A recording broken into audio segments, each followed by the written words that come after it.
Ceritanya dimulai saat seorang anak dimarahi oleh ayah tirinya karena terlalu lama makan dan dianggap terlihat seperti anak nakal. Anak itu minta maaf berkali-kali, tapi ayah tirinya tetap memarahinya, sementara ibunya hanya duduk di dekatnya tanpa peduli. Ini adalah mimpi masa lalu dari tokoh utama kita, Mimori. Dia terbangun dan mendapati ketua kelasnya sedang diejek. Pelakunya adalah Oyamada yang menolak mengembalikan buku milik ketua kelas, Ayaka. Oyamada malah mengejeknya lebih jauh dengan membaca beberapa bagian novel romantis itu di depan semua orang, dan siswa-siswa lain hanya mengabaikan bullying itu. Saat itu, kelas sedang dalam perjalanan studi, dan Mimori tak bisa menahan diri untuk tidak memperhatikan bagaimana semua teman sekelasnya hanya menundukkan kepala, pura-pura tidak melihat bullying itu. Sementara para siswa elit tertawa puas. Sementara itu, gurunya juga tidak peduli dan hanya tidur sepanjang waktu. Mimori sempat berpikir kalau dia akan terlihat keren jika campur tangan, tapi dia sadar bahwa dia hanyalah seorang yang tak berarti dan tidak akan bisa melakukan apa-apa. Ayaka akhirnya sangat kesal dan secara mengejutkan Mimori berdiri menentang Oyamada dan menyuruhnya mengembalikan buku Ayaka. Oyamada kagum melihat Mimori akhirnya berani membela sesuatu, tapi dia tetap menolak mengembalikan bukunya dan sekarang dia ingin mengganggu Mimori juga. Tiba-tiba, salah satu siswa elit bernama Kirihara menyuruh Oyamada berhenti membuat keributan karena dia merasa jijik dengan semua pertengkaran itu. Semua orang menganggap Kirihara sangat keren karena berhasil mengendalikan situasi, dan Oyamada pun meminta maaf kepada Ayaka. Namun, Oyamada masih kesal karena Mimori berani melawannya, jadi dia mulai mengganggu anak pendiam di kelas. Akhirnya, guru mereka menyuruh Oyamada berhenti dan menjelaskan bahwa Oyamada bisa mengganggu orang lain ketika dia bukan gurunya. Anehnya, Mimori setuju dengan Oyamada karena berdiri tegak seperti itu bukanlah dirinya sama sekali, dan dia mengira bahwa dia hanya bertindak seperti itu karena mimpi yang dialaminya. Tepat pada saat itu, semua murid terkejut karena mereka tiba-tiba dipindahkan ke tempat yang aneh. Seorang wanita memanggil mereka sebagai pahlawan dari dunia lain dan memperkenalkan dirinya sebagai dewi bernama Vicious. Dia menjelaskan bahwa di dunianya, setiap kali kerajaan iblis besar muncul, mereka memanggil para pahlawan dari dunia lain. Kerajaan iblis itu dikalahkan oleh para pahlawan 200 tahun yang lalu, tapi kejahatan yang menakutkan itu baru saja muncul kembali. Para siswa ini dianggap sebagai pahlawan oleh dewi tersebut, jadi dia meminta mereka untuk meminjamkan kekuatan mereka. Para siswa tidak percaya bahwa mereka telah dipindahkan ke dunia lain dan hanya menganggap mereka sedang bermimpi. Mereka mulai berpikir bahwa ini hanya lelukon, atau lebih parah lagi, mereka mungkin telah kehilangan nyawa dalam kecelakaan mobil. Semua orang mulai panik, tapi gurunya mencoba menenangkan mereka dengan menunjukkan bahwa dia ada di sana. Sayangnya guru itu tidak banyak membantu dan hanya mengatakan bahwa mereka sebaiknya mendengarkan dewi itu. Mimori memperhatikan semua benda kuno di sekitarnya, dan ditambah dengan keberadaan dewi bermata emas itu, dia mulai percaya bahwa mereka memang berada di dunia lain. Kirihara penasaran apa yang akan terjadi jika mereka menolak untuk melawan kerajaan iblis. Jadi dewi itu mengungkapkan bahwa mereka tidak akan bisa kembali ke dunia asal mereka.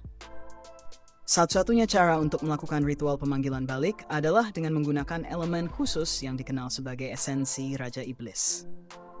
Dan ada dua cara yang diketahui untuk mendapatkannya. Pertama, dengan mengambil hati Raja Iblis, dan kedua, dengan mengumpulkan esensi Raja Iblis yang dilepaskan saat Raja Iblis dikalahkan, lalu memasukkannya ke dalam kristal di sebuah kalung. Oyamada merasa kesal karena dipaksa untuk melawan kerajaan iblis, tetapi sang dewi memohon agar mereka membantu karena mereka adalah pahlawan penyelamat. Ayaka pun mengatakan bahwa mereka hanyalah manusia biasa dan jauh dari sebutan pahlawan. Sang dewi meyakinkan mereka bahwa mereka memiliki kekuatan yang tidak dimiliki orang lain, tapi Mori merasa ada yang tidak beres. Oyamada sudah muak dengan lelukon ini, dan Mori menyadari bahwa dewi itulah yang membuat Oyamada tidak nyaman. Tiba-tiba, para siswa terkejut saat seorang tahanan dibawa keluar untuk dimakan oleh monster. Dewi itu menghancurkan monster tersebut dengan sihir api. Tapi para siswa masih dalam penyangkalan dan lebih memilih percaya bahwa serangannya hanyalah CGI. Dewi itu mengalihkan perhatian mereka dan menyatakan bahwa saatnya untuk mengungkap rahasia tersembunyi. Dewi itu masih dalam penyangkalan dan hanya ingin mengungkap rahasia tersembunyi itu. Semua siswa secara bergiliran menyentuh bola kristal, dan ketika bola itu menyala, artinya mereka memiliki kemampuan khusus. Para pemanggil terkejut ketika cahaya Oyamada menyala terang, yang berarti dia memiliki kekuatan luar biasa. Oyamada pun berubah pikiran tentang seluruh situasi ini dan sekarang berpikir bahwa menjadi pahlawan adalah hal yang keren. Kirihara adalah giliran berikutnya. Dan para penyihir tidak bisa percaya apa yang mereka lihat ketika kekuatan Kirihara menghancurkan bola kristal tersebut. Ini berarti dia adalah S-Class, yang merupakan peringkat tertinggi. Oyamada berada di peringkat I-Class, jadi dia mengakui bahwa Kirihara lebih hebat dari siapapun di dunia manapun mereka berada. Ayaka juga seorang pahlawan S-Class, dan Dewi itu terkejut saat mengetahui ada pahlawan S-Rank ketiga di antara mereka. Biasanya mereka beruntung jika mendapatkan satu saja, jadi dia mengumumkan bahwa ini adalah pemanggilan terbaik yang pernah ada. Giliran Mimori berikutnya, dan dia tidak tahu apa artinya ketika dia membuat bola kristal bersinar ungu. Dia juga menyadari bahwa cahayanya adalah yang paling lemah dibandingkan dengan yang lain. Mimori ingin tahu kelas apa yang dia miliki, tetapi sang dewi hanya mengabaikannya. Mimori pun menyadari bahwa dia kembali menjadi orang yang tidak dianggap, sama seperti di dunia lamanya. Mimori memutuskan bahwa dia baik-baik saja dengan itu. Tiba-tiba, anak pendiam di kelas membuat bola kristal bersinar dengan warna hitam.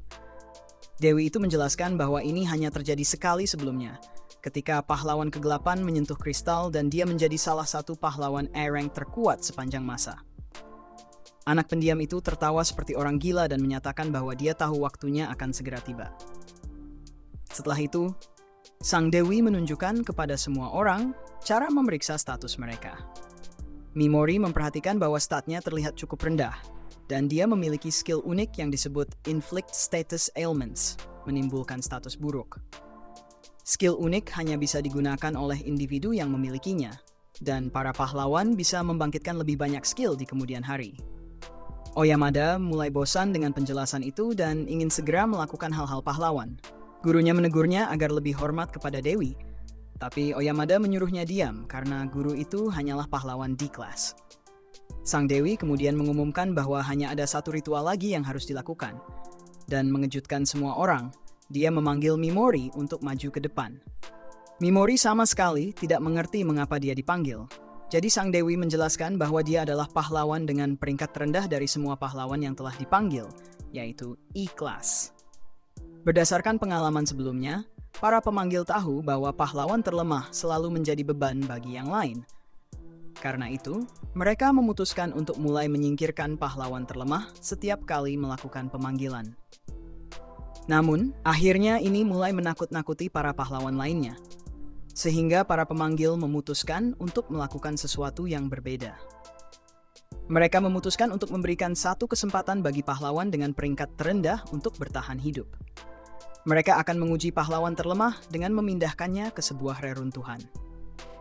Jika mereka berhasil bertahan dan mencapai permukaan, mereka diizinkan untuk hidup bebas. Mimori bertanya-tanya seberapa berbahaya reruntuhan tersebut, tetapi tidak ada yang benar-benar tahu. Mereka telah mengirimkan banyak penjahat dan pahlawan ke reruntuhan itu, tetapi tidak ada yang pernah kembali. Reruntuhan ini dikenal sebagai reruntuhan pembuangan.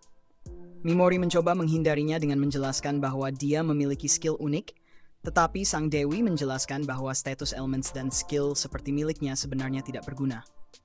Mereka memiliki tingkat keberhasilan yang rendah, dan bahkan jika berhasil, efeknya tidak terlalu signifikan serta durasinya terlalu singkat. Sang dewi menunjukkan bahwa statnya juga sangat rendah, dan bahkan jika dia naik level, statnya tidak akan meningkat banyak. Mimori membela diri dengan mengatakan betapa tidak adilnya dipanggil hanya untuk dihukum, tetapi Kirihara menyuruhnya untuk pergi saja. Yang lain juga menyuruhnya untuk cepat-cepat, tetapi Mimori merasa sedikit lebih baik ketika anak yang bernama Yasu bertanya apakah dia baik-baik saja. Yasu adalah anak pendiam di kelas, dan dia selalu baik kepada Mimori. Namun, segalanya telah berubah. Jadi Yasu mengingatkan Mimori bahwa dia adalah pahlawan dengan peringkat rendah. Yasu menolak untuk berbicara dengan pahlawan berperingkat rendah seperti itu, dan dia menyebut Mimori sebagai Tuan Pahlawan Sampah. Mimori merasa lebih buruk dari sebelumnya, dan Sang Dewi memulai ritualnya.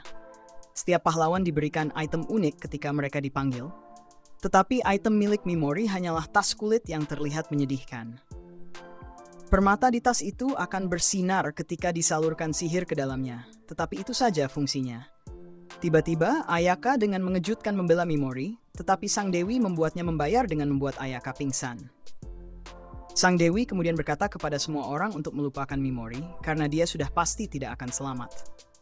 Sang Dewi menganggap semua pahlawan sebagai pemenang dan memberitahu mereka untuk menyaksikan nasib tragis yang menanti orang-orang yang kalah seperti Mimori. Akhirnya Mimori menunjukkan tekadnya ketika dia menjadi marah dan menggunakan mantra paralisis pada Sang Dewi.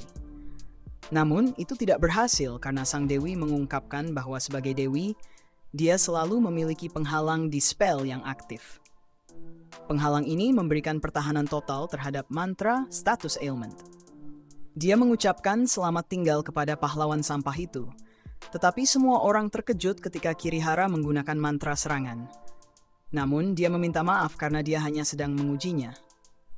Ritual pun berlanjut dan semua orang merasa lega karena waktu mereka tidak akan terbuang lagi. Sang Dewi bertanya apakah Mimori memiliki kata-kata terakhir, tetapi dia hanya mulai menangis. Kemudian kita melihat Mimori berbicara dengan dirinya yang lebih muda. Dia terisak dan dirinya yang lain memberitahunya bahwa tidak peduli seberapa banyak dia menahan diri dan berpura-pura menjadi orang yang tidak berbahaya, dia tidak akan bisa menyembunyikan dirinya yang sebenarnya selamanya. Dirinya yang lain itu menyuruhnya untuk menunjukkan jati diri aslinya kepada semua orang, tetapi Mimori tidak melakukannya. Dan untuk menunjukkan jati dirinya yang sebenarnya yang selama ini dia tekan. Jati diri sejati Mimori akhirnya terungkap ketika dia meninggalkan persona lemahnya dan mulai mengutuki Sang Dewi. Semua orang terkejut dan Mimori menyatakan bahwa jika dia berhasil selamat, mereka semua harus siap menghadapi dirinya. Mimori kemudian dipindahkan ke reruntuhan, tetapi suasananya sangat gelap. Jadi dia menuangkan sihir ke dalam permata dan mulai menjelajah.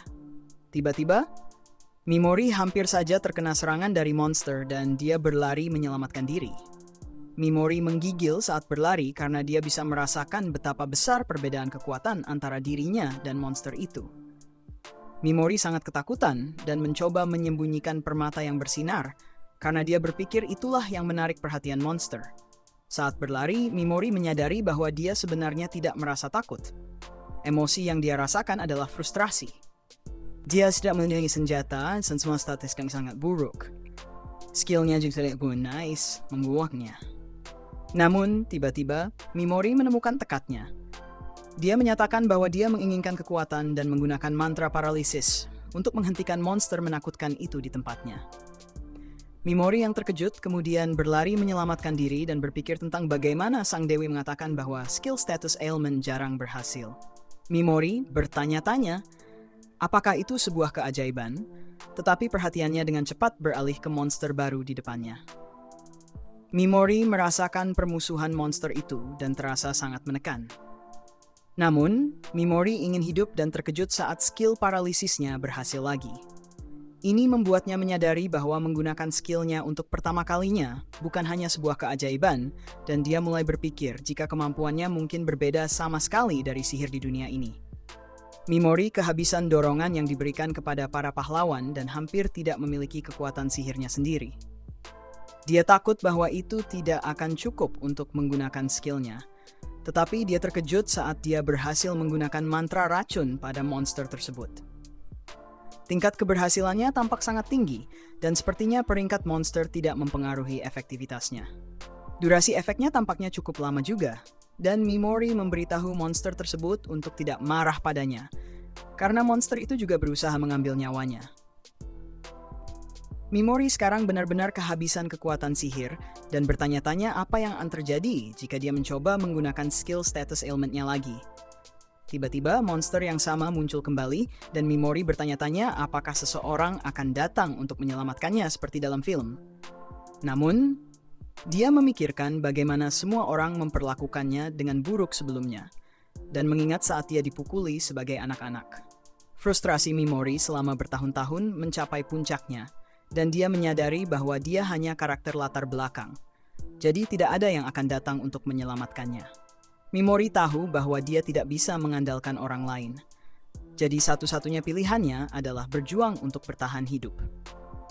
Kekuatan batin Mimori ingin menaklukkan segalanya. Jadi dia menyatakan bahwa perjuangannya untuk bertahan hidup dimulai sekarang. Mimori menggunakan paralisis pada monster, tetapi tidak berhasil, sehingga sistemnya menjelaskan bahwa dia tidak bisa menerapkan skill yang sama pada target yang sama secara berulang. Dia dengan putus asa mencari kemampuan lain dan akhirnya berhasil membuat monster itu tertidur. Mimori tidak bisa menggunakan keterampilan yang sama berulang kali pada target yang sama, tetapi dia bisa menumpuk beberapa efek, jadi dia menghabisi monster itu dengan racun. Mimori merasa cukup lelah, jadi dia sadar bahwa penggunaan kekuatan sihir alaminya mulai mempengaruhi dirinya. Tiba-tiba, Mimori terkejut melihat segerombolan monster muncul di hadapannya. Mimori memutuskan bahwa dia harus bertindak habis-habisan dan mengambil risiko menggunakan seluruh kekuatan sihirnya jika ingin bertahan hidup. Jadi dia terus-menerus menggunakan Paralyze. Itu berhasil, tetapi dia semakin dekat dengan kehabisan MP. Dia mulai merasa pusing dan situasinya semakin buruk ketika lebih banyak monster datang. Mimori sadar bahwa dia tidak bisa terlalu memikirkan sisa kekuatan sihirnya, jadi dia terus menggunakan Paralyze beberapa kali lagi. Itu terus bekerja, tetapi masih ada beberapa monster lagi, dan Mimori sudah di batasnya. Mimori menolak untuk menyerah begitu saja, dan mencoba mengeluarkan satu serangan lagi.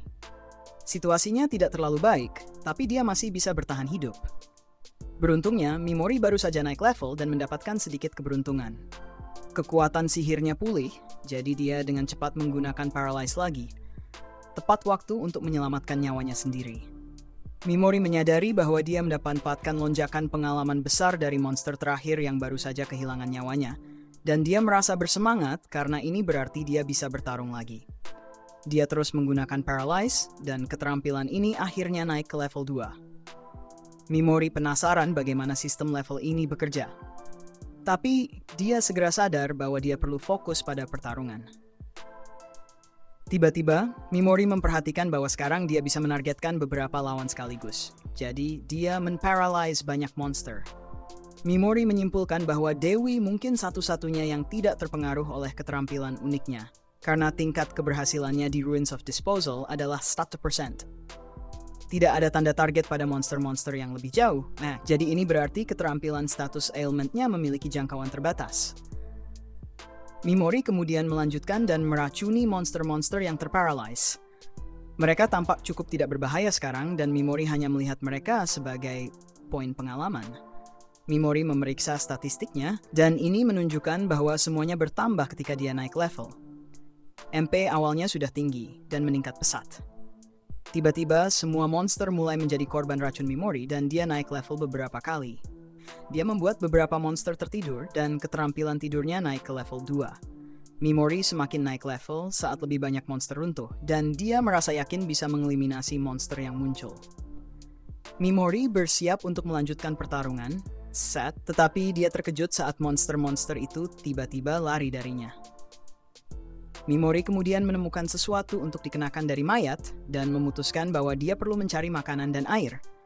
Pencariannya tidak membuahkan hasil, jadi dia memutuskan untuk mencoba makan monster. Keterampilan racunnya sudah habis, jadi monster tersebut seharusnya aman untuk dimakan.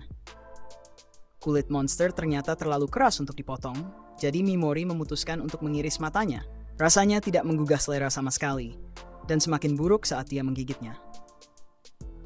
Dia akhirnya memuntahkannya, dan Mimori bertanya-tanya apakah tubuh monster ini penuh dengan racun. Mimori kemudian memutuskan untuk makan kulit monster, dan dia memutuskan untuk memakan racunnya juga. Keadaan semakin buruk, dan Mimori menyadari bahwa tempat ini benar-benar dirancang untuk mengakhiri kehidupan siapapun yang dilemparkan ke dalamnya.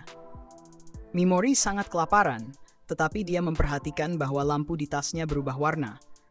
Tas itu terasa lebih berat dari biasanya dan Mimori terkejut saat menemukan soda dan beberapa daging kering di dalamnya. Soda terasa sangat enak dan Mimori juga lahap makan makanan tersebut. Dia tidak tahu bagaimana cara kerja tasnya dan tidak tahu apakah tas itu akan menghasilkan makanan lagi, tetapi dia bersyukur karena hal itu terjadi. Beberapa waktu kemudian, terlihat bahwa Mimori baru saja menyelesaikan pertempuran melawan tentara monster raksasa. Mereka dalam keadaan terparalyze, dan sekarang dia hanya menunggu racunnya mulai bekerja. Mimori duduk di atas naga raksasa dan memutuskan bahwa ini akan terjadi dalam hitungan detik.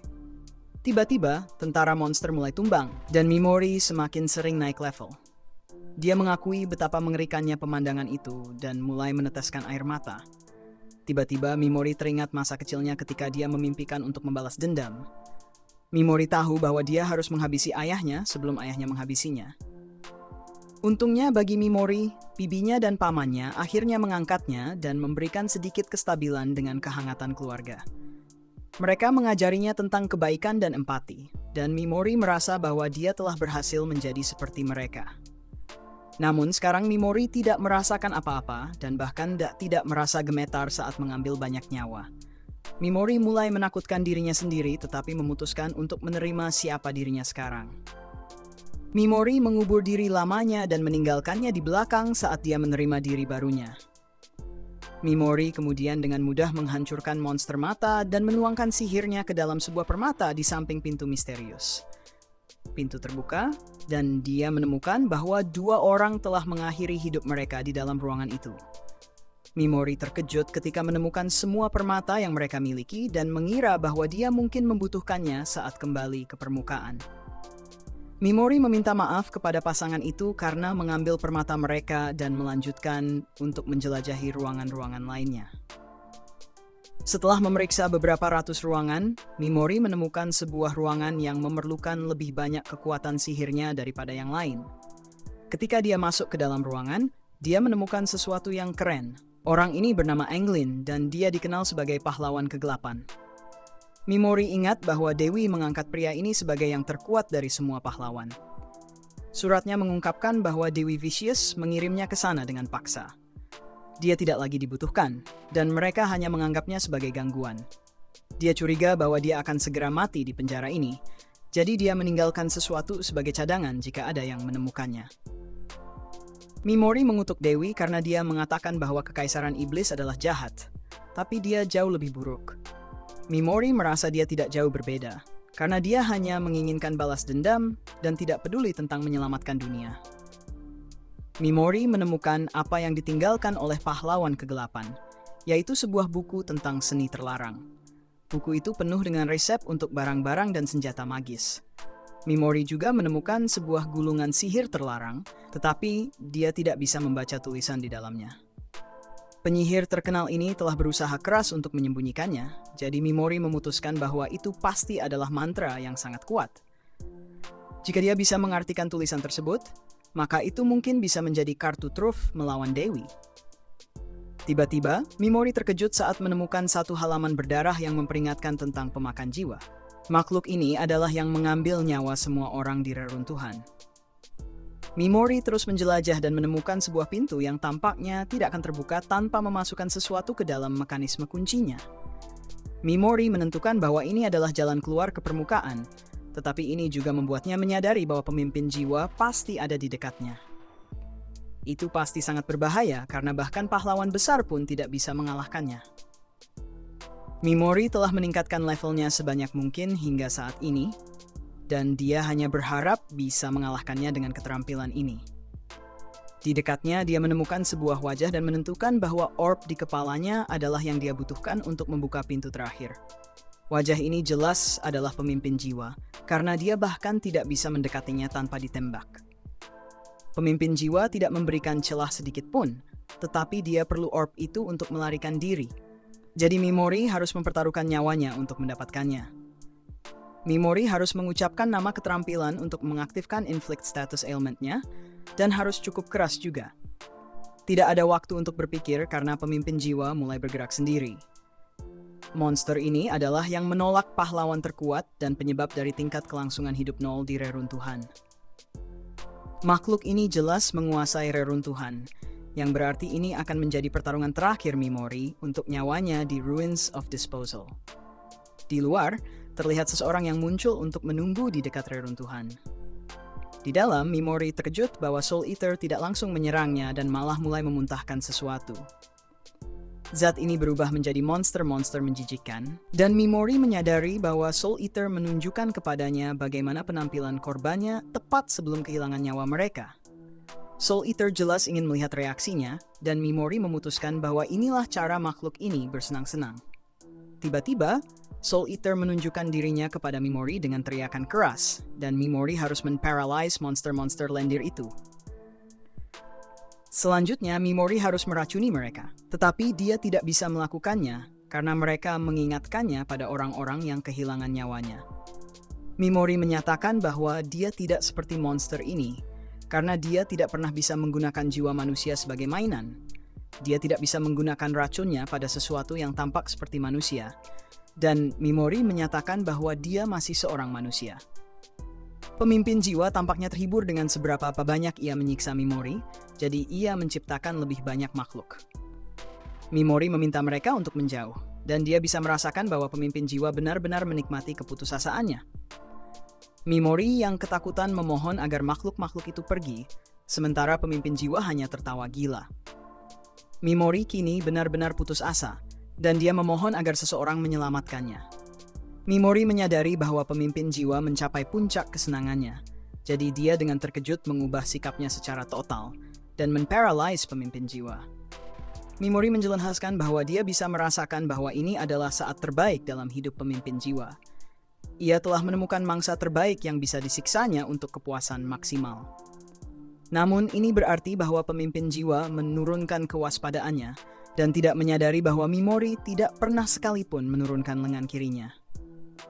Makhluk itu runtuh karena terparalyze, dan Mimori menjelaskan satu kelemahan fatal yang dimiliki oleh mereka yang sombong dengan kekuatan mereka. Saat mereka meyakinkan diri bahwa kemenangan sudah pasti, itulah saat mereka melahirkan musuh terbesar mereka, yaitu kesombongan. Keterampilan Paralyze Mimori naik ke level 3 dan dia mengungkapkan bahwa dia sebenarnya hanya berpura-pura sepanjang waktu. Dia kemudian menjelaskan bahwa setelah diangkat oleh bibinya dan pamannya, dia berusaha sekuat tenaga untuk menjadi tidak berbahaya. Mimori mencoba menjadi normal dan mencoba menjadi baik hati. Dia bahkan berhasil menipu dirinya sendiri dan akhirnya lupa siapa dirinya yang sebenarnya. Namun, karakter latar baik hati yang dia jadikan ternyata masih menyimpan banyak permusuhan di dalam dirinya. Mimori meracuni monster-monster jiwa dan menjelaskan bahwa dia merasa tidak ada perasaan terhadap mereka ketika makhluk itu menciptakannya. Dia hanya menghadapi kebencian dengan kebencian dan mengakhiri hidup mereka. Mimori memiliki statistik terendah yang pernah masuk ke dalam dungeon, tetapi dia bersyukur karena itu berarti dia diremehkan, dan itulah yang memungkinkannya untuk bertahan hidup. Sementara pemimpin jiwa meronta-ronta kesakitan, Mimori mengejeknya karena kalah dari seorang manusia lemah yang dikirim ke dungeon untuk dibuang. Soul Eater dengan putus asa mencoba melarikan diri, tetapi ini justru membantu Mimori mengetahui bahwa keterampilan paralyzelnya menyebabkan kerusakan tambahan ketika korbannya mencoba bergerak.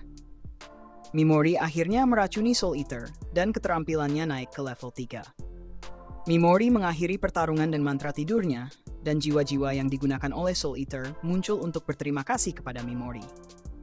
Mereka telah mengawasinya sepanjang waktunya di reruntuhan, dan pasangan itu berharap bahwa dia akan memanfaatkan permata mereka dengan baik. Tetapi yang terpenting, mereka berterima kasih kepadanya karena telah mengalahkan Soul Eater. Pahlawan kegelapan juga ada di sana, dan dia memberitahu Mimori untuk membalas dendam pada Dewi. Mimori tahu bahwa dia tidak diwajibkan, tetapi dia ingin membalas dendam pada Dewi untuk dirinya sendiri. Mimori mengambil orb dari Soul Eater dan menggunakannya untuk membuka pintu keluar. Lalu dia mengucapkan selamat tinggal pada reruntuhan. Di luar, kita melihat para siswa sedang mengalahkan monster untuk mendapatkan poin pengalaman. Oyamada mengejar seekor serigala dan Kirihara senang melihat kemajuan Oyamada yang sudah mencapai level 15. Anak yang dulu pendiam sekarang menyaksikan monster berteriak kesakitan, sementara Yasu tertawa seperti orang gila. Seorang gadis bernama Asagi menakut-nakuti gadis lainnya dan menyatakan kekhawatirannya bahwa kelas mereka mungkin akan segera hancur. Mereka semua punya ego yang besar dan penempatan kelas tidak banyak membantu. Asagi yakin para siswa akan mulai terpecah menjadi kelompok-kelompok, jadi dia ingin gadis pemalu itu bergabung dengan kelompoknya. Gadis itu hanya berperingkat D, jadi tidak mungkin dia akan masuk ke kelompok Kirihara. Dan Asagi meramalkan bahwa Ayaka tidak akan bertahan lama untuk membentuk kelompoknya sendiri. Gadis pemalu itu bernama Kobato. Dan Asagi mengatakan padanya bahwa dia akan segera merasa tidak diterima dimanapun jika dia tidak bergabung dengan kelompok Asagi. Asagi percaya bahwa jika mereka berhasil mengalahkan Kekaisaran Iblis dan kembali ke dunia mereka, apa yang mereka lakukan di dunia ini mungkin akan menguntungkan mereka. Ternyata Dewi telah memberikan ujian kepada para siswa yang mengharuskan mereka untuk mengalahkan monster. Kobato belum menyelesaikan tugasnya, jadi Asagi meminta beberapa gadis untuk mengeluarkan monster agar membantu Kobato. Kobato ragu. Tetapi Asagi mengingatkannya bahwa dia akan dibuang seperti memori jika dia tidak mengalahkan monster tersebut. Kobato sangat ketakutan, tapi dia tidak punya pilihan lain, jadi dia membunuh monster itu. Asagi memberi selamat atas keberhasilannya dan mengumumkan bahwa Kobato resmi menjadi anggota kelompoknya. Kobato merasa sangat buruk dan mengingat saat memori menyelamatkan seekor kucing yang terluka. Kobato merasa sangat bersalah setelah mengalahkan makhluk itu, dan dia meminta maaf karena tidak ada yang bisa dia lakukan. Di tempat lain, Ayaka sadar kembali dan merasakan sakit dari pukulan Dewi. Ayaka pergi untuk berbicara dengan Dewi tentang memori, tetapi Dewi menjelaskan bahwa tidak ada yang bisa dilakukan. Ritual untuk membuang pahlawan terlemah adalah kebijakan tegas kerajaan, dan Dewi berpura-pura menyesal karena tidak ada yang bisa dia lakukan. Ayaka terkejut ketika Dewi mengungkapkan bahwa ritual masih berlangsung. Sementara Ayaka tertidur selama beberapa hari, semua siswa lainnya berangkat untuk mengikuti ujian yang menentukan apakah mereka bisa mengalahkan monster. Beberapa sudah gagal dan telah didiskualifikasi. Dewi terus berpura-pura sedih tentang semua ini sambil menjelaskan bahwa mereka yang tidak dapat memenuhi tugas sebagai pahlawan harus pergi. Ayaka menyatakan ketidakpuasannya tentang cara penanganan para siswa, tetapi Dewi mengingatkannya bahwa mereka harus membuang mereka yang tidak berguna. Ayaka mengingatkan Dewi bahwa dia adalah pahlawan peringkat S dan menyatakan bahwa dia akan melakukan tugasnya untuk menebus siswa-siswa yang tidak bisa lolos ujian Dewi. Namun, sebagai imbalannya, dia ingin Dewi membatalkan pembuangan mereka. Dewi menerima dan meminta maaf karena telah memukulnya sebelumnya. Dia menganggap itu perlu untuk menenangkan Ayaka dari histerinya. Tetapi sekarang dia ingin mereka bergaul dengan baik. Di hutan gelap, gadis yang berada di luar reruntuhan berlari dari beberapa pengejarnya. Tuhan pedang bernama Maggots dan kelompoknya, yang dikenal sebagai pengawas suci, hampir menangkapnya. Mimori akhirnya kembali ke permukaan dan memeriksa statistiknya. Dia mengetahui bahwa dia bisa membatalkan efek lumpuh sesuka hati dan membuat racunnya tidak mematikan. Ini berarti dia bisa menghindari mengeliminasi target dengan cara itu. Mimori memutuskan bahwa dia perlu mencari pedang dan seseorang untuk bertindak sebagai tank di garis depan untuknya. Tiba-tiba, Mimori menemukan beberapa slime dan kelompok itu tampaknya menggertak salah satu dari mereka sendiri.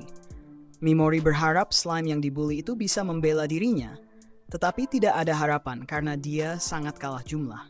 Mimori merasa kasihan pada slime kecil itu, tetapi dia terkejut ketika slime tersebut mendorong para pengejeknya.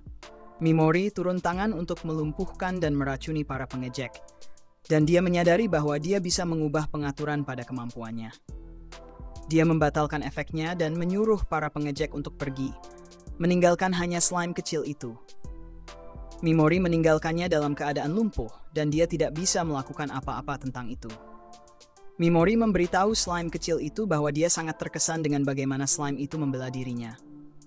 Mimori lalu memberitahunya untuk tidak menyerangnya dan membebaskannya.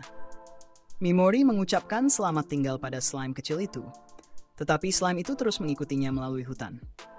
Mimori bisa merasakan bahwa slime itu adalah orang terbuang seperti dirinya, dan slime itu jelas berniat untuk terus mengikutinya.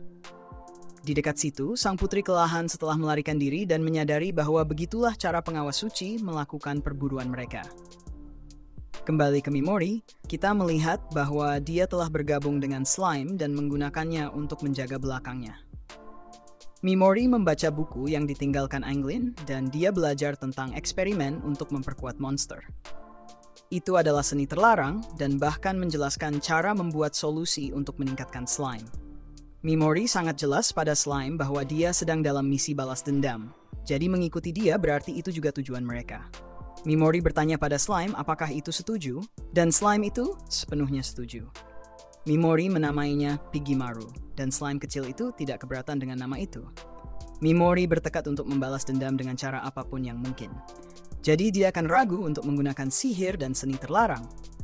Di tempat lain, Putri menyadari bahwa dia tidak akan bisa melarikan diri dari pengawas suci. Jadi dia memutuskan untuk menggunakan sesuatu yang sebenarnya tidak dia inginkan. Dia menawarkan tidurnya sebagai pengorbanan, dan setelah sebuah doa singkat, dia berubah menjadi apa yang dia sebut sebagai Spirit Regalia. Di dekat situ, pengawas suci bertemu dengan Mimori dan memutuskan untuk merampoknya. Maggots lebih suka menguji pedang barunya pada Mimori. Jadi yang lainnya menyuruhnya untuk cepat karena mereka harus mengejar Putri lagi. Mereka mengatakan hal-hal yang sangat menjijikan tentang apa yang akan mereka lakukan pada Putri dan gadis-gadis lain yang mereka temui, sehingga Mimori merasa marah. Mereka memperhatikan Mimori mundur karena ketakutan. Jadi, Mimori mulai memohon untuk nyawanya. Maggots berniat mengakhiri nyawa Mimori, tetapi semua orang terkejut ketika Mimori melumpuhkannya. Mimori senang melihat bahwa keterampilan status ailment-nya efektif pada manusia, dan dia memberitahu para penjahat bahwa mereka tidak bahkan mendekati menakutkan seperti monster di reruntuhan. Sebenarnya, Mimori sama sekali tidak takut pada mereka. Dia malah menyebut mereka sebagai sampah. Piggymaru juga merasa kesal, dan Mimori memutuskan bahwa dia tidak akan terganggu jika dia mengakhiri nyawa para penjahat. Dia sudah memutuskan bahwa mulai sekarang, dia akan menghadapi kebencian dengan kebencian, yang berarti dia siap mengambil nyawa manusia jika perlu. Para penjahat menyadari betapa menakutkannya Mimori, tetapi sudah terlambat karena Mimori meracuni mereka. Mimori merasakan seseorang yang lain di dekatnya, dan kita melihat bahwa Putri mulai merasa gugup. Dia tidak lagi merasakan keberadaan pengawas suci, jadi dia khawatir mereka mungkin sedang merencanakan sesuatu. Tiba-tiba dia terkejut karena merasakan orang yang berbeda. Kehadiran mereka tidak terlalu kuat, tetapi sangat mengganggu, bahkan roh-roh pun ketakutan. Saat itu Putri menyerang, tetapi Mimori muncul di belakangnya dan melumpuhkannya. Mimori merasakan niatnya untuk menyerang, tetapi juga merasakan sesuatu yang lain dalam dirinya dan menjadi penasaran. Dia hanya mempertahankan Putri dalam keadaan lumpuh sebagai langkah pencegahan, sehingga dia bertanya-tanya apa yang diinginkan Mimori darinya. Mimori menjelaskan dengan sederhana bahwa dia bukan dari daerah ini, jadi dia tidak akan bisa membantunya. Namun, dia ingin Putri itu memberitahunya informasi yang dia butuhkan. Mimori akan membiarkannya bergerak mulutnya, tetapi dia memperingatkan bahwa dia akan melumpuhkannya lagi jika dia mencoba sesuatu yang mencurigakan. Namun, sebenarnya Mimori tidak bisa menggabungkan efek lumpuh dan hanya sedang berpura-pura. Mimori hanya membiarkannya bergerak mulutnya karena dia masih curiga padanya. Dia sudah melalui banyak hal, jadi dia tidak begitu percaya pada orang asing. Putri setuju untuk menjawab pertanyaannya, tetapi terlebih dahulu dia ingin tahu di mana kelompok 4 pria itu. Dia terkejut mendengar bahwa Mimori telah mengalahkan mereka, jadi Mimori bertanya-tanya apakah mereka adalah teman-temannya. Kejutan Putri itu sebenarnya berasal dari alasan lain. Jadi dia menjelaskan bahwa 4 pria itu adalah pengawas suci. Mereka sangat kuat, jadi dia bertanya-tanya apakah Mimori memiliki sekutu yang membantunya. Mimori mengacu pada Piggymaru saat dia mengatakan bahwa dia memiliki satu sekutu, tetapi dia tidak memberitahunya apa-apa tentangnya. Putri tidak merasakan kebohongan ketika Mimori menjawab pertanyaannya, jadi dia memutuskan untuk menjawab pertanyaannya dengan jujur. Dia juga merasa bersyukur karena Mimori telah menyelamatkan nyawanya, jadi Mimori menjelaskan bahwa dia tidak tampak seperti orang yang buruk. Keduanya sepakat untuk tidak menggali terlalu dalam ke kehidupan masing-masing, jadi Mimori memulai dengan pertanyaannya. Putri mengungkapkan bahwa hutan tempat mereka berada terletak di selatan kerajaan, dan pertanyaan berikut Mimori adalah tentang gulungan yang dia temukan. Putri dapat memberitahu bahwa itu adalah naskah kuno dan unik, tetapi dia tidak bisa membaca tulisannya. Dia tahu seseorang yang mungkin bisa membacanya, yaitu seorang penyihir. Penyihir ini memiliki pengetahuan luas tentang hal-hal terlarang di dunia ini, sehingga dianggap berbahaya. Mimori ingin bertemu dengannya, tetapi dia hanya bisa ditemukan di tanah monster bermata emas. Masalahnya, tempat itu sangat berbahaya. Putri merasa belum cukup membalas budi Mimori karena telah menyelamatkan nyawanya. Tetapi Mimori mengatakan bahwa mereka sudah saling membalas. Putri itu sangat baik hati, dan dia mengingatkan Mimori pada bibinya yang terlalu baik untuk dirinya sendiri.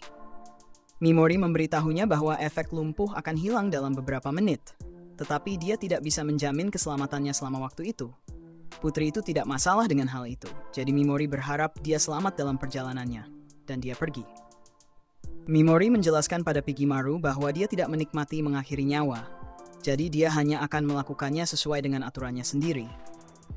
Mimori tidak bisa memastikan bahwa gadis itu tidak akan menyerangnya setelah dia bebaskan, jadi dia mengandalkan Pigimaru untuk menjaga punggungnya.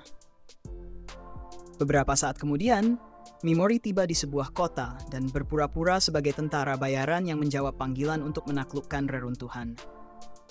Dia diizinkan masuk karena kepala kota ingin para penjaga membiarkan sebanyak mungkin tentara bayaran yang menuju reruntuhan. Resepsionis di sebuah penginapan tidak begitu ramah kepada Mimori, tetapi sikapnya berubah ketika Mimori menunjukkan bahwa dia memiliki uang untuk membayar kamar. Pemilik penginapan ingin tahu namanya, jadi Mimori berbohong dan mengatakan namanya Haiti. Malam itu Mimori berganti pakaian dan pergi melihat kota. Orang-orang tampaknya tidak curiga pada orang asing seperti dirinya, jadi Mimori menyimpulkan bahwa tempat ini cukup aman. Mimori mencatat toko-toko di sekitar kota dan pergi untuk makan malam. Dia makan di sebuah tavern karena orang-orang berbicara dengan bebas di sana, jadi itu bagus untuk mendengarkan dan mengumpulkan informasi. Beberapa orang di dekatnya membicarakan kota, tetapi semua kelompok terkuat di negara itu dengan ksatria dan tentara yang paling kuat.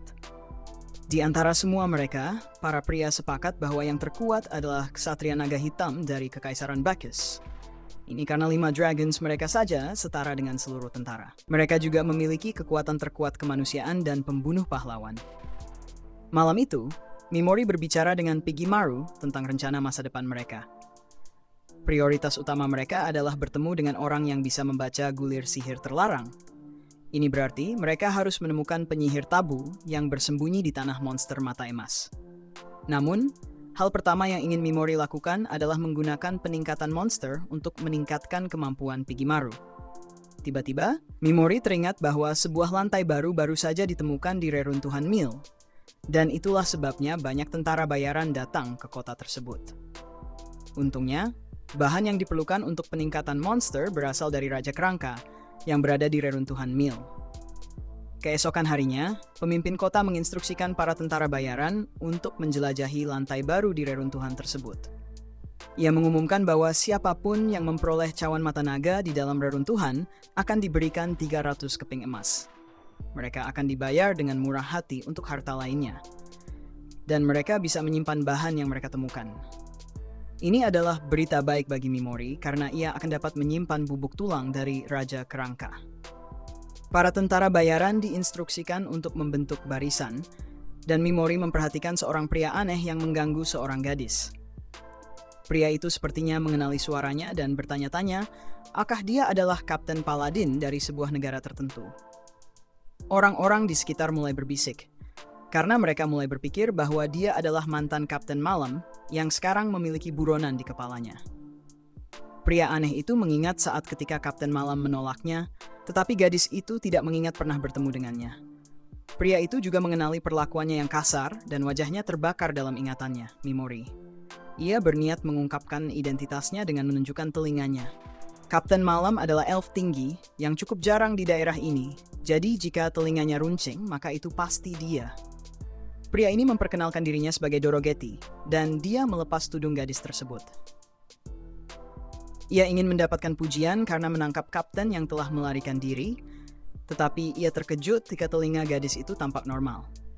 Gadis itu mengungkapkan bahwa namanya adalah Misty, dan pria itu keliru. Pria itu mengatakan bahwa dia memiliki dendam serius terhadap wanita cantik, dan dia akan membuat gadis itu membayar karena mempermalukannya. Setelah itu, Mimori bertemu dengan gadis tersebut. Dia menyarankan agar gadis itu lebih berhati-hati karena pria yang tadi jelas dipenuhi amarah dan kebencian. Misty sudah terbiasa dengan situasi seperti itu dan lebih memilih agar orang-orang membencinya daripada mencoba mendekatinya.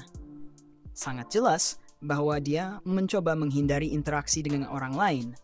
Tetapi Mimori memiliki permintaan. Dia perlu membeli barang-barang sebelum memasuki reruntuhan, tetapi tidak ingin tertipu oleh para pedagang. Jadi dia menawarkan untuk membayar bantuannya. Untungnya bagi Mimori, Misty membutuhkan uang, jadi dia setuju untuk membantunya. Mereka saling memperkenalkan diri secara formal, tetapi Mimori bisa mengatakan bahwa dia menggunakan nama samaran. Sangat jelas bahwa keduanya memiliki rahasia. Jadi mereka sepakat untuk tidak membagikan nama asli mereka untuk saat ini. Misty membantunya berbelanja dan Mimori membayarnya 3 keping perak. Tiba-tiba, Misty pingsan dan menjelaskan bahwa dia tidak tidur nyenyak selama 3 hari terakhir. Dia mengatakan bahwa itu tidak masalah sambil pergi, dan Mimori memutuskan bahwa sudah waktunya untuk mulai menaklukkan reruntuhan Mill. Begitu dia memasuki reruntuhan, dia mendengar beberapa orang menjerit meminta pertolongan. Mereka sedang dikejar oleh monster, jadi Mimori memparalisis dan meracuni monster tersebut. Dia berhasil memotong monster yang lebih kecil dari monster yang dia lawan sebelumnya, jadi dia menyadari bahwa monster di reruntuhan pembuangan sangat tangguh. Beberapa saat kemudian, para pelari yang melarikan diri kembali dan menemukan bahwa seseorang telah menghabisi monster tersebut. Mereka terkejut karena monster itu sepertinya hanya ditusuk sekali. Di dekat situ, Mimori menemukan tempat aman untuk beristirahat dan memeriksa statusnya. Tiba-tiba Mimori mendengar si pria aneh dari tadi yang menyewa beberapa preman untuk menyerang Misty. Dia ingin mereka mengeliminasi Misty, tetapi dia memerintahkan agar dilakukan perlahan-lahan jika tampaknya dia merasa menyesal telah mempermalukannya. Pria ini benar-benar marah dan tidak bisa tenang sampai dia melihat wajah sombongnya berubah menjadi putus asa saat nyawanya diambil. Dorogeti memberi mereka izin untuk melakukan apa saja terhadapnya, dan ini membuat Mimori sangat marah. Mimori memperlihatkan dirinya kepada para preman tersebut, sehingga mereka mengancam akan menghilangkannya juga. Mereka tidak takut tertangkap karena banyak orang hilang di reruntuhan. Mimori meminta mereka untuk membiarkan hidupnya, tetapi Dorogeti hanya mengejeknya sebagai pengecut. Dorogeti maju untuk menghabisi Mimori, tetapi Mimori dengan cepat memparalisis mereka. Kini Mimori yang menggoda mereka, namun kejahatan sendiri membuatnya ingin muntah. Dia kemudian meracuni mereka dan berpikir bahwa menghilangkan sampah seperti mereka terasa aneh memuaskan. Dorogeti bersumpah akan membuat Mimori membayar, tetapi Mimori menunjukkan bahwa itulah alasan dia menghilangkan mereka sekarang. Para preman sudah diparalisis dan diracuni, jadi Mimori meninggalkan mereka, dan mereka akhirnya dimangsa oleh monster. Setelah menjelajah lebih jauh, Mimori mencapai titik sebelum memasuki lantai baru. Dia memutuskan untuk beristirahat sejenak sebelum melanjutkan, dan akhirnya mendapatkan tidur selama 3 jam. Ketika dia melanjutkan penjelajahan, dia bertemu dengan sebuah kelompok bernama Saber Tigers. Mereka menjelaskan bahwa ada sesuatu yang aneh terjadi di reruntuhan. Monster-monster telah dihilangkan dengan cara yang aneh dan di tempat yang acak. Bagian yang paling aneh adalah mereka tidak dapat menentukan apa yang menghilangkan monster-monster tersebut. Baik monster kuat maupun lemah jatuh dengan cara yang aneh, dan tubuh mereka ditemukan dengan warna pucat. Kelompok ini mengira mereka adalah yang pertama mencapai lantai ke-15. Tetapi itulah saat mereka menemukan monster-monster yang telah dihilangkan. Pemimpin Saber Tigers sangat peduli dengan krunya, jadi dia memutuskan untuk meninggalkan reruntuhan. Mimori menolak tawaran mereka untuk pergi bersama, jadi mereka memintanya untuk menyampaikan pesan kepada siapapun yang dia temui. Setelah mereka pergi, Mimori menyadari bahwa mereka membicarakan mayat monster-monster yang dia musnahkan dengan kemampuannya.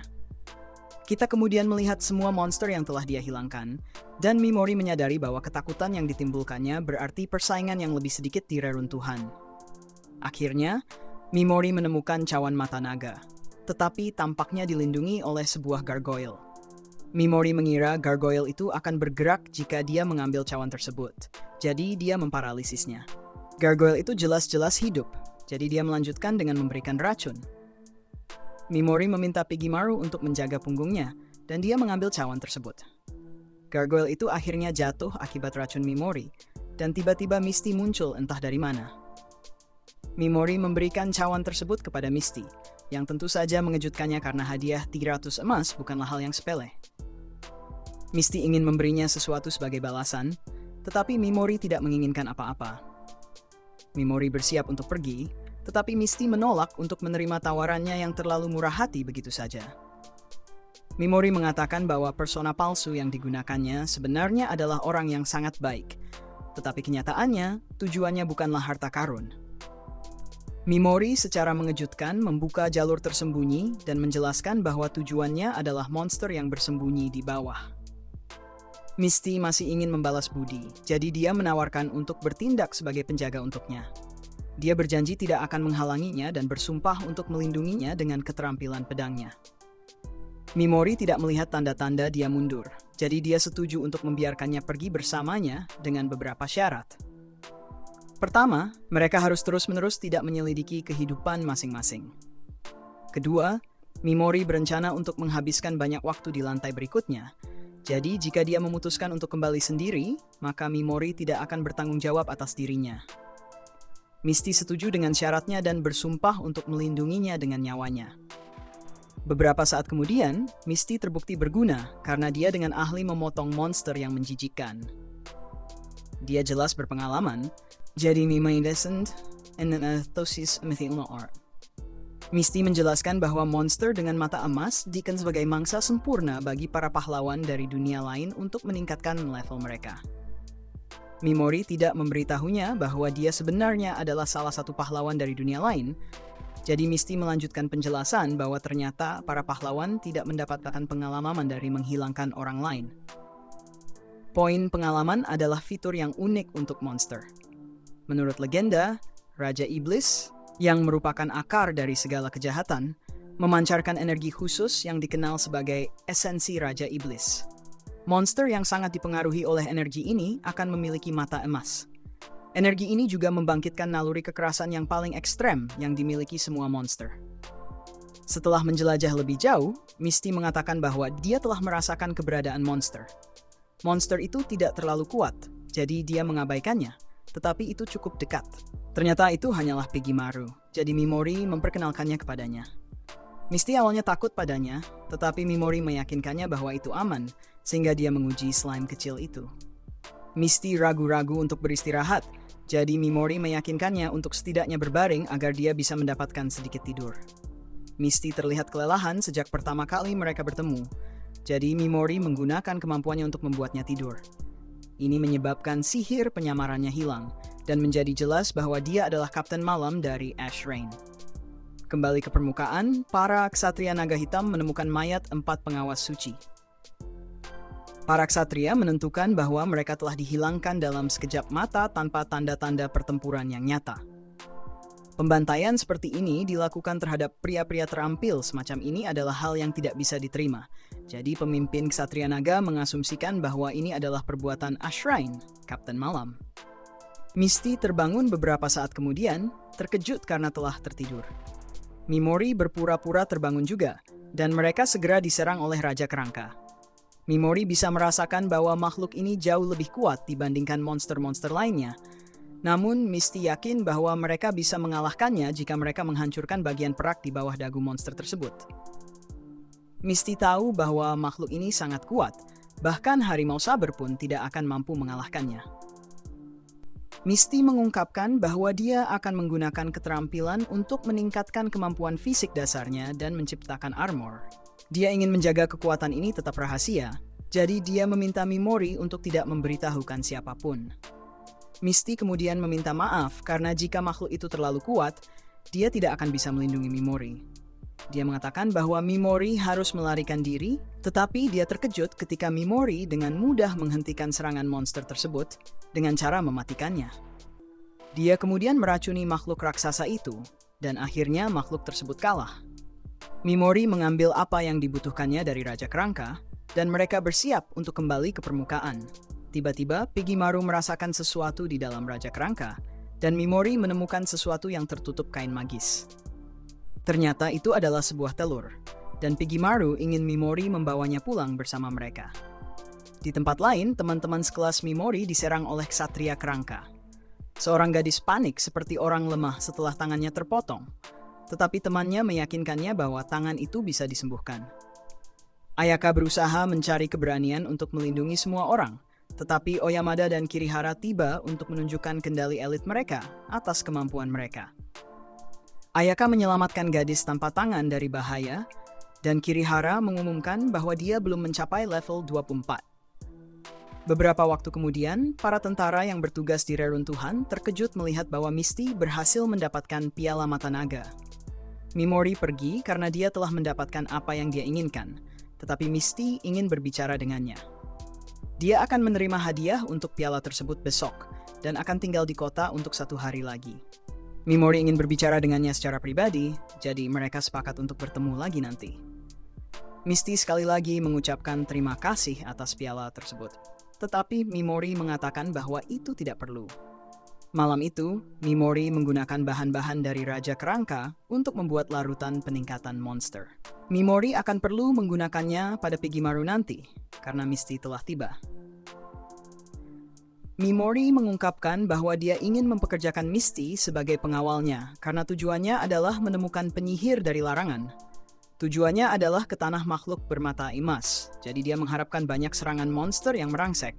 Mimori akan merasa jauh lebih baik dengan seseorang yang menjaga punggungnya. Dan Misty telah membuktikan bahwa dia adalah pilihan yang sempurna ketika mereka berada di reruntuhan. Membantu Mimori akan memudahkan baginya karena dia memang menuju ke arah itu, tetapi dia masih ragu-ragu. Mimori memberinya waktu untuk memutuskan dan mengejutkannya ketika dia mengungkapkan bahwa dia tahu identitas sebenarnya. Dia juga mengakui bahwa dia membuat Misty tertidur dengan kemampuannya, tetapi berjanji untuk menjaga rahasianya. Misty kemudian mengungkapkan bahwa dia menggunakan kekuatan roh untuk menyembunyikan identitasnya, tetapi harus menawarkan keinginannya untuk tidur sebagai imbalan. Itulah sebabnya dia kembali ke keadaan normal setiap kali dia tidur. Dia sekarang memiliki lebih banyak fleksibilitas dalam perjalanannya sekarang bahwa pengawas suci telah pergi. Jadi dia berterima kasih kepada Mimori karena telah mengusir mereka. Ashrain mengungkapkan identitasnya karena sekarang dia mempercayai Mimori, sehingga Mimori memberitahunya nama aslinya. Mimori lebih suka menjaga rahasia ini, tetapi dia berpikir bahwa ini adalah cara untuk lebih mengikat Ashrain kepadanya melalui kepercayaan. Misty setuju untuk menjadi pengawalnya, jadi Mimori memberinya sebuah batu sebagai pembayaran. Mimori tidak menganggapnya sebagai masalah besar, tetapi Ashrain terkejut dan menjelaskan bahwa barang ini adalah permata naga biru. Permata ini hanya jarang lahir bersama naga biru legendaris. Saat ini tidak ada di pasaran, dan nilainya jauh melebihi hadiah untuk piala mata naga. Misty merasa bahwa Mimori tidak seharusnya memberikan sesuatu yang begitu berharga secara sembarangan, dan Mimori menyadari bahwa dia terlalu baik untuk dirinya sendiri.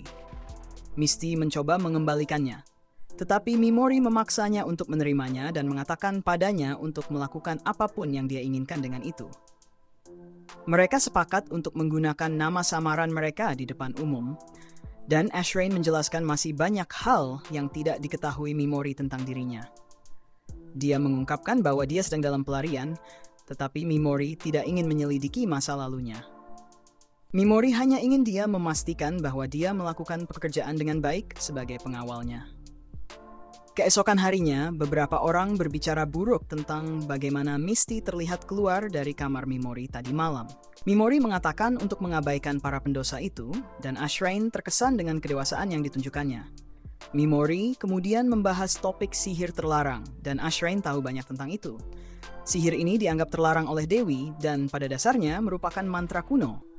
Ini adalah kabar baik bagi Mimori. Karena jika sihir ini dilarang oleh Dewi, berarti mantra tersebut berbahaya bagi Dewi.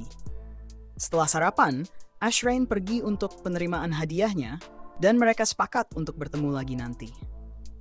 Mimori pergi ke bagian terpencil dari hutan dan memberitahu Pigimaru bahwa sudah waktunya mencoba eksperimen peningkatan.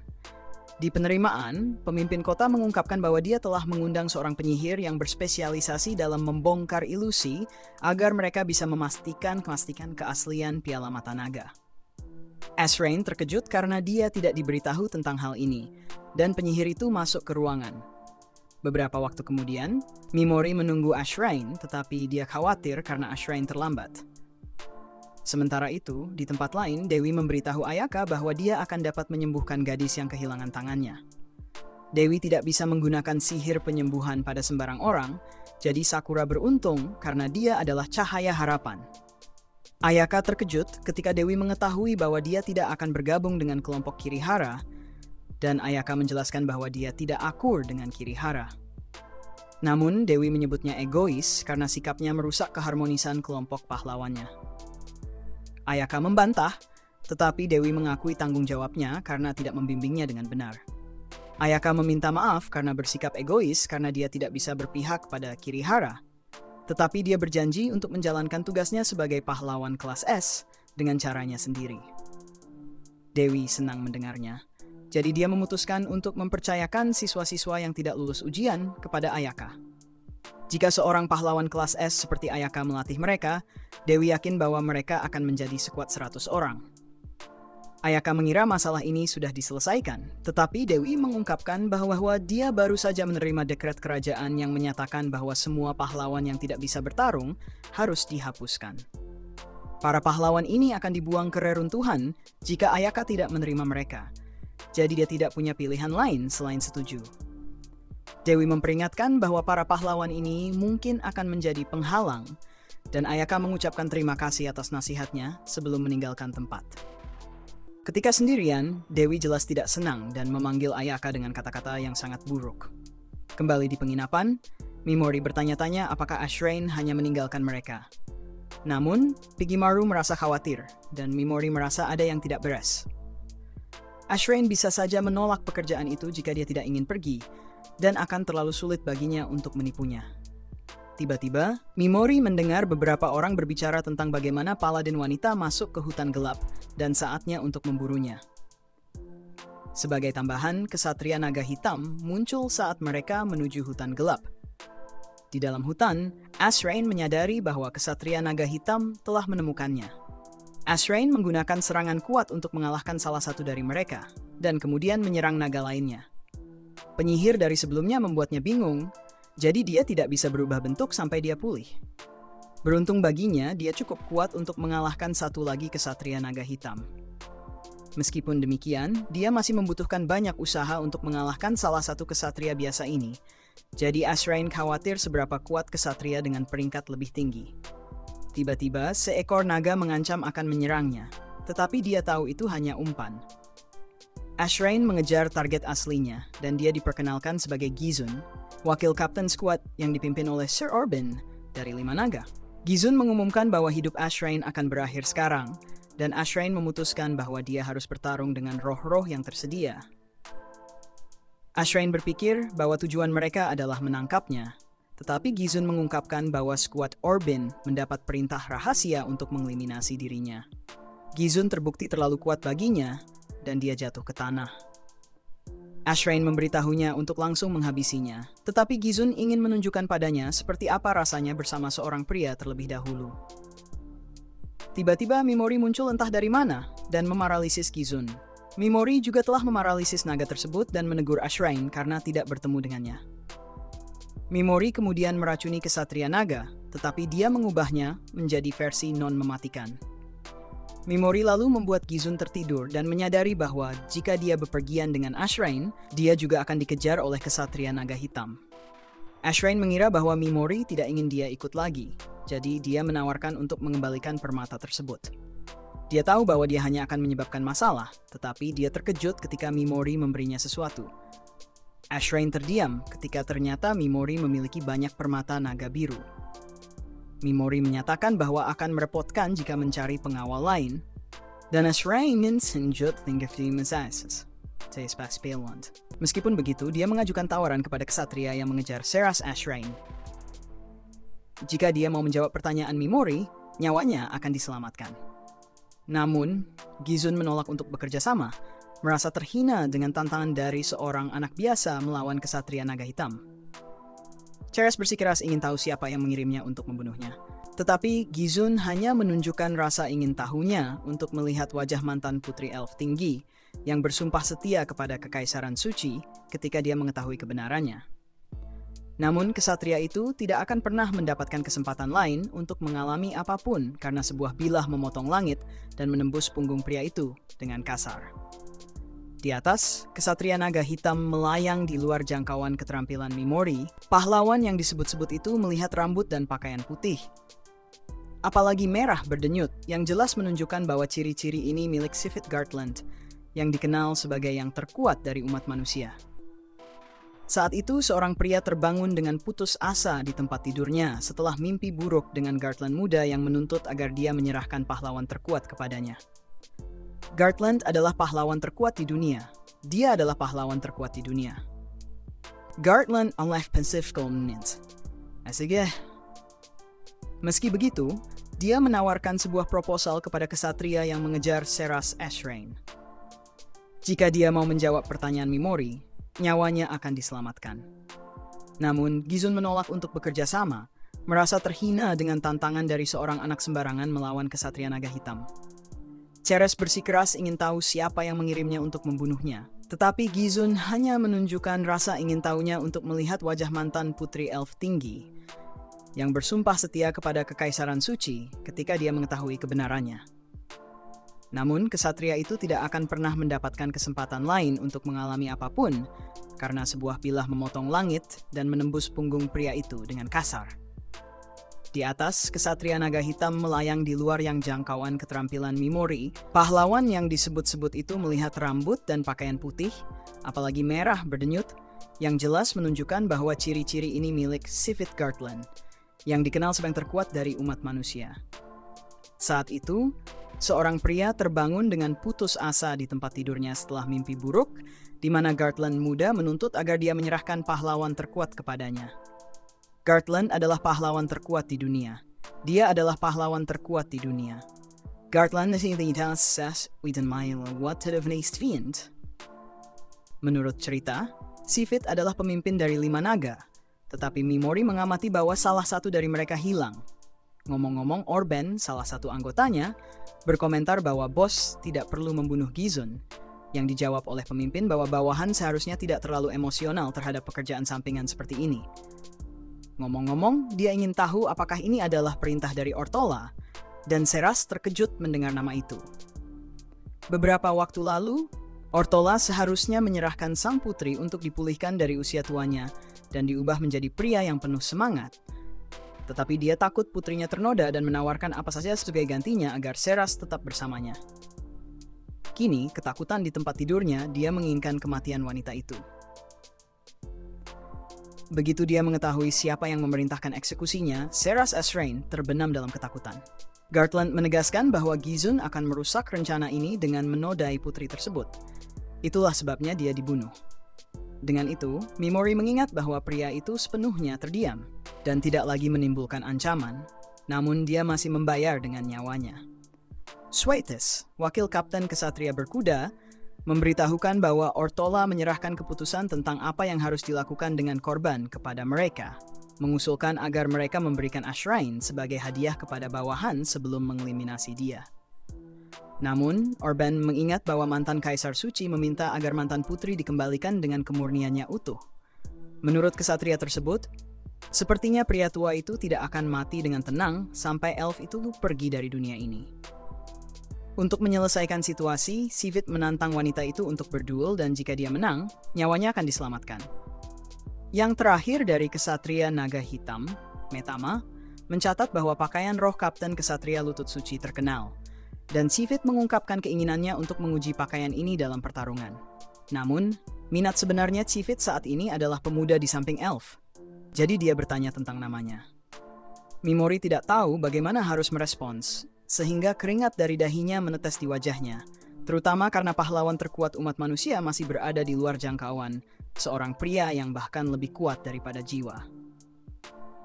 Kemudian, Mimori mendapat ide untuk mendekati sambil berbicara dengan kesatria tersebut. Namun, Sivit memerintahkan agar dia berhenti, sehingga anak laki-laki itu memperkenalkan dirinya sebagai Hattie Skull. Kesatria segera menyadari bahwa itu adalah nama palsu, membuat anak itu semakin berkeringat. Karena dia perlu menyembunyikan nama aslinya, Sivit menduga anak ini memiliki cerita yang menarik. Schweitz bertanya mengapa kapten begitu tertarik pada anak laki-laki itu, dan dia menjelaskan bahwa anak itu tidak merasa takut di hadapan 5 naga, dan mungkin sedang menunggu kesempatan untuk menyerang. Meskipun begitu, Sivit merasa terlalu awal untuk menutup tirai panggung ini, dan Mimori memang menunggu dengan sabar untuk saat yang ideal untuk menggunakan kemampuannya. Untuk itu, dia melangkah lagi mendekati pemimpin naga-naga tersebut. Dan karena kesatria mencari target yang layak tetapi tidak melihat seseorang yang sepadan dengannya, dia menyarankan Dewi Alien Vicious. Sivit mengingat bahwa tanahnya, Bakas, dan Alien telah menjalin hubungan erat, dan dia memiliki harapan tinggi terhadap para pahlawan yang dipanggil oleh Dewi tersebut ke dunia ini. Selain itu, dia percaya bahwa kekuatan berkat dari Dewi ini memungkinkan para pahlawan tersebut mencapai puncak kekuatan mereka. Dengan cepat, ini mungkin membuat mereka menjadi pesaing potensial di masa depan. Cermat dalam mendengarkan setiap kata, All Mimori menafsirkan bahwa pria ini terobsesi dengan menemukan lawan yang layak. Memang, dia memenuhi julukannya. Bagaimanapun, Sivit Gartland kehilangan minat pada anak laki-laki itu, tetapi karena dia berhasil menarik perhatiannya, Kapten Naga menawarkan untuk menyerahkan kepala anak itu kepada Putri Catalia dari Ni. Sekarang, dia mengalihkan kebenciannya kepada Seras, menyatakan bahwa dialah penyebab Bukas mengubah sikapnya terhadap aliansi dan menyerbu Ni. Menghadapi keterkejutan mantan putri, Orben merasa reaksinya aneh karena dia mengira Seras sudah tahu bahwa Bukas menghancurkan Ni karena Dewi mereka memerintahkan agar paladin kecilnya diserahkan, tetapi Kaisar Suci menolak melakukannya. Menurut Schweitz, ini adalah akibat dari apa yang telah ditabur. Sementara Sivit Gartland mengungkapkan ketidaktertarikannya pada mereka yang menyerah bertarung, meskipun menghadapi kematian. Baginya, tidak masalah jika seseorang adalah orang lemah yang menyedihkan selama mereka memiliki kemauan untuk melawannya. Meskipun begitu, dia akan sangat senang jika individu ini memiliki kekuatan untuk mengalahkannya. Berbicara tentang itu, Tuka Mimori selesai merancang rencananya dalam pikirannya dan menawarkan diri sebagai lawan yang mampu mengancam nyawa manusia terkuat. Selain itu, dia mengungkapkan nama aslinya dan mengidentifikasi dirinya sebagai pahlawan dari dunia lain, meninggalkan para kesatria dan bahkan Ashrain dalam kebingungan. Dengan itu, Sivit merasa potongan-potongan teka-teki mulai terhubung dan memahami mengapa dia tertarik pada anak itu sejak awal.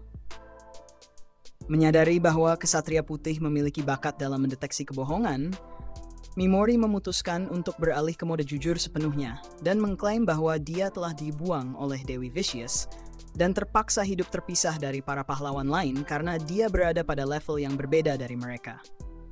Sivit bertanya apakah ini karena anak laki-laki itu istimewa, dan dia mengonfirmasi bahwa ya, dia dianggap istimewa oleh Dewi Alien sendiri. Meskipun dia istimewa dengan cara yang negatif, itu tetap benar, tapi Mimori menjaga itu tetap tersembunyi. Dengan begitu, dia ingin menunda kemungkinan konfrontasi untuk saat ini agar bisa berkembang dan menghadapi Gartland di masa depan, serta akhirnya mengalahkan manusia terkuat.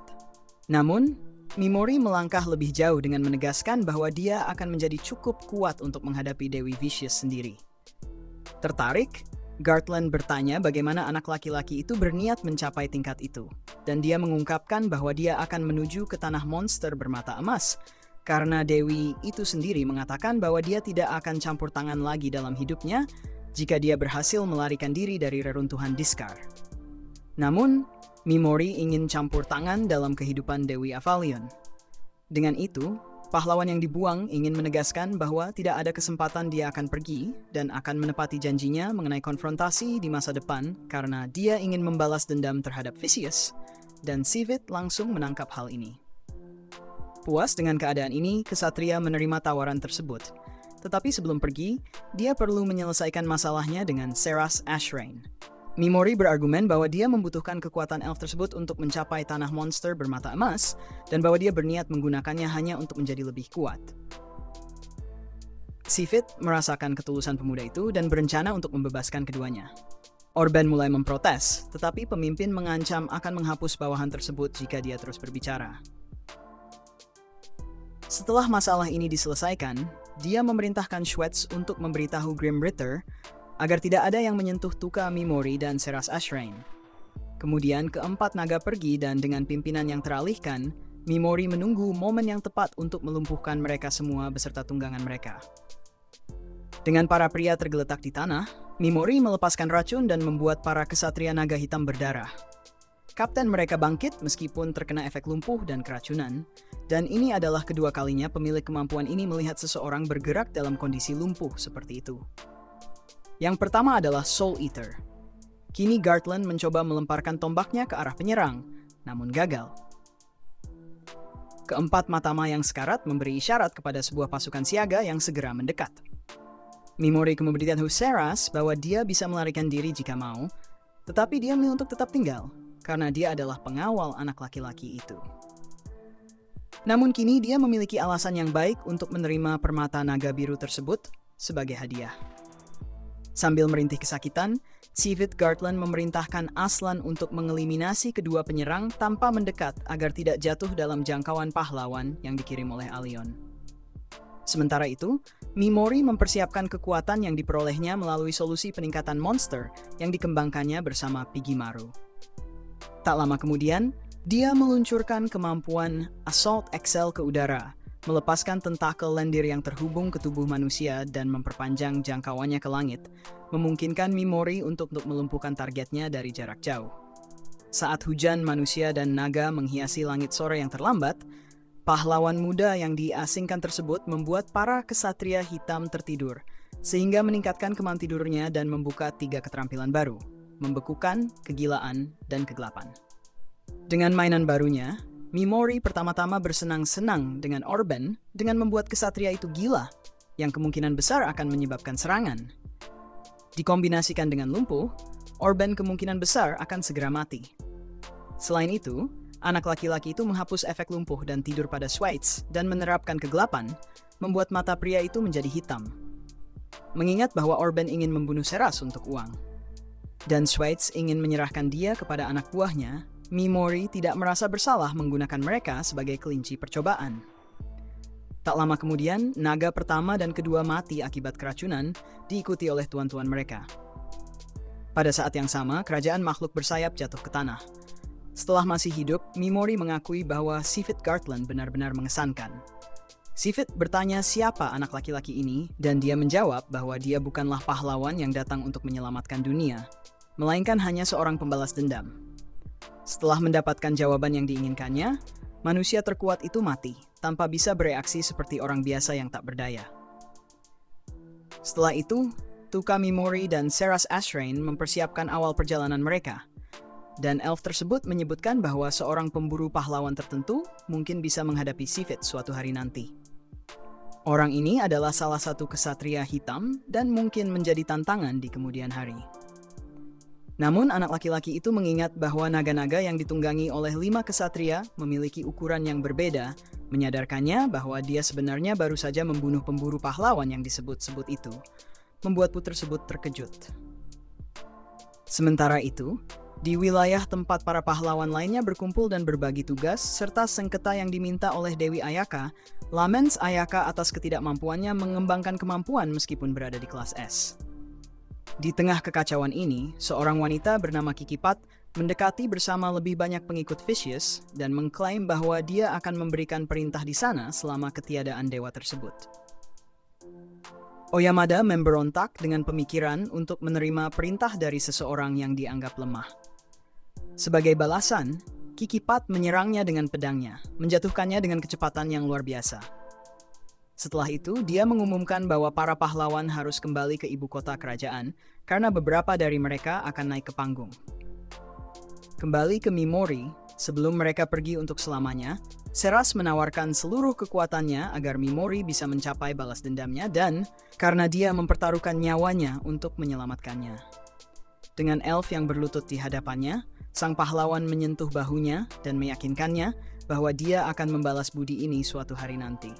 Lagi pula, Tuka Mimori selalu membayar utangnya, baik berupa rasa syukur maupun kebencian.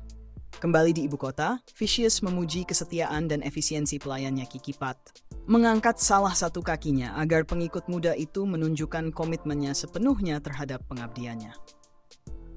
Pada saat yang sama, entitas tersebut meramalkan bahwa tidak akan lama lagi sebelum para pahlawan dapat menghadapi Kekaisaran Iblis Agung secara langsung. Beberapa hari berlalu ketika Mimori dan Seras tiba di kota baru yang tampak penuh kehidupan.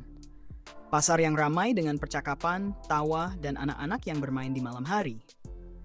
Sementara Mimori menjelajahi berbagai toko, ia tertarik pada sebuah topeng aneh yang dipajang.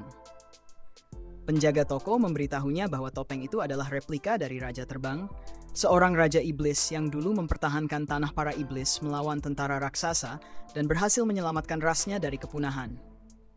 Namun, meskipun sudah melakukan semua itu, beberapa politisi mengusirnya ke luar negeri, mengklaim bahwa dialah akar dari segala kejahatan, dan Raja Terbang tidak pernah terlihat lagi.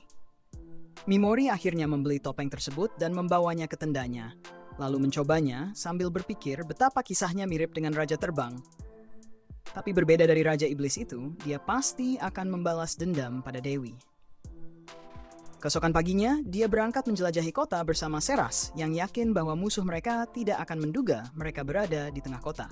Namun Mimori tetap sangat berhati-hati, memastikan mereka tidak diikuti. Tiba-tiba dia melihat sebuah bangunan tua yang besar, dan Seras memberitahunya bahwa bangunan itu dikenal sebagai Colosseum, tempat di mana budak dan tentara bayaran bertempur satu sama lain dan melawan binatang, berharap mendapatkan kemuliaan, emas, atau kebebasan. Dia menyadari bahwa ini pada dasarnya mirip dengan kota Romawi di dunianya dan bertanya siapa yang mengendalikan wilayah ini. Seras mengatakan bahwa kerajaan USA mengelola seluruh wilayah ini dan memberitahu Mimori bahwa saat ini Colosseum telah berubah menjadi acara aneh. Sedangkan pada masa-masa awal, banyak bangsawan dan tentara bertempur satu sama lain untuk menunjukkan kekuatan mereka. Dan beberapa kali yang terbaik akan dipilih untuk menjadi komandan seluruh tentara. Mimori tidak tertarik dengan semua omong kosong ini dan memberitahu wanita itu untuk mengikutinya ke sebuah penginapan kecil yang mewah. Dia mengeluh tentang bagaimana mereka harus menghemat uang dan menyarankan agar hanya memesan satu kamar saja daripada dua. Mimori menoleh untuk memeriksa apakah dia bercanda atau tidak. Tapi gadis itu tampak sangat terkejut dan mengklaim bahwa dia tidak masalah tidur bersama. Sore itu mereka pergi ke bar untuk makan sesuatu dan Mimori menyadari bahwa tempat itu tampak tidak biasanya penuh orang. Dia mendengarkan semua percakapan secara diam-diam ketika beberapa pria mulai bergosip tentang bagaimana para kesatria naga hitam sudah mati setelah mereka pergi mencari Putri Peri dan mulai bercanda bahwa dia pasti tersembunyi di dapur sedang membuat sandwich. Mimori setuju dengan lelukon misoginis ini dan terus mendengarkan ketika seseorang mengklaim bahwa kelompok penyihir yang menyebut diri mereka Ashinto mengaku telah membunuh semua kesatria naga, sementara pria-pria lainnya percaya bahwa mereka mungkin juga telah membunuh Seras, tanpa tahu bahwa dia duduk tepat di depan mereka. Seras memberitahu Mimori bahwa Ashinto akhir-akhir ini banyak dibicarakan karena mereka adalah penyihir gelap yang tampaknya menyembah dewa terkutuk yang jahat. Baru saja dia bercerita tentang mereka, pintu terbuka dan sekelompok sosok bertudung yang mengaku sebagai penyihir Ashinto masuk ke kedai. Mereka berjalan melalui kerumunan, mengusir beberapa orang dari meja sebelum duduk dan meminta minuman keras. Mimori menyadari bahwa orang-orang ini tampaknya tidak terlalu menakutkan atau berbahaya, tapi karena para ksatria naga mati secara misterius di mata kerajaan, mereka bisa mengklaim bahwa kutukan mereka berhasil. Tiba-tiba, Mimori mendengar dua pria membicarakan bahwa kematian para ksatria naga bisa jadi merupakan ulah penyihir terlarang, dan salah satu dari mereka mengklaim bahwa seseorang telah melihatnya di dekat sini.